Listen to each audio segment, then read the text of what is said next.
லங்கா தமிழ் நியூஸின் முக்கிய செய்திகள். பயணிகள் விமானம் திடீரென தீப்பிடித்து எரிந்த சம்பவம் தென்கொரியா விமான நிலையத்தில் பரபரப்பை ஏற்படுத்தியது.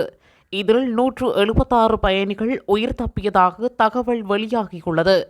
தென்கொரியாவின் தென்கிழக்கு மாகாணத்தில் இரண்டாவது மிகப்பெரிய நகரமான ஜிம்கே சர்வதேச விமான நிலையத்தில் ஏர்புசான் ஏர்பஸ் A321 விமானம் 176 பயணிகளுடன் ஹாங்காங் புறப்பட தயாரானது.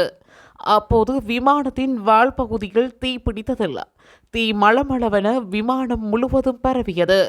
உடனடியாக பயணிகள் வெளியேற்றப்பட்டதால் 176 பயணிகளும் அதிர்ஷ்டவசமாக உயிர் தப்பினர்.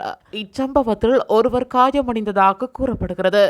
தீயணைப்பு வாகனங்களில் வந்து தீயணைப்பு வீரர்கள் விமானத்தின் மீது தீயணைப்பு செயற்பாட்டில் ஈடுபட்டனர். 불은 꺼진 거지. 어디 엔진에 불 붙은 거야? 불 올라오네. 올라오네.